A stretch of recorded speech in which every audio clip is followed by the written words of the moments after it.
कांग्रेस नेता राहुल गांधी का मोदी सरकार पर सवाल करने का सिलसिला लगातार जारी है। राहुल ने अर्थव्यवस्था की स्थिति और बेरोजगारी को लेकर केंद्र सरकार पर निशाना साधा है। राहुल ने आरोप लगाया कि केंद्र सरकार छवि सुधारने के लिए करदाताओं के पैसे खर्च करने की योजना बना रही थी, जब देश आर्थिक मंदी और बेरोजगारी का सामना कर रहा था। उन्होंने ट्वीट करते हुए कहा कि देश पूर्वी लद्दाख में वास्तविक नियंत्रण रेखा पर चीनी आक्रमण का सामना कर रहा था। आर्थिक मंदी, बेरोजगारी, चीनी आक्रामकता हमारे देश को परेशान कर रहे थे। उसके बावजूद भारत सरकार ने छवि सुधार पर करदाताओं का पैसा खर्च किया। उन्होंने अपने ट्वीट में एक रिपोर्ट का हवाला भी दिया, जिसमें कहा गया है कि भारत सरकार वैश्विक रैंकिंग को बढ़ावा देने के प्रयासों के तहत छवि सुधार के लिए मीडिया ब्लिट्स की योजना बना रही थी।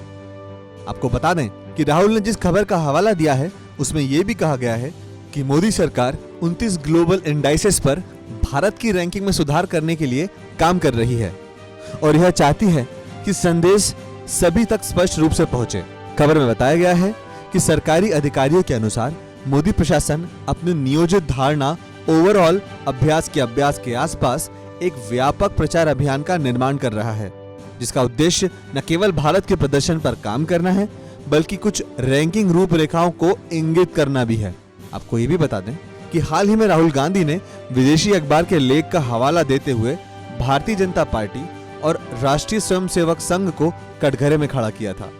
उन्होंने आरएसएस और बीजेपी पर फेसबुक और व्हाट्सएप पर नियंत्रण करने का आरोप लगाया था। फेसबुक के एक अधिकारी के हवाले से यह भी कहा गया कि बीजेपी कार्यकर्ताओं को दंडित करने से भारत में कंपनी के कारोबार पर असर पड़ेगा।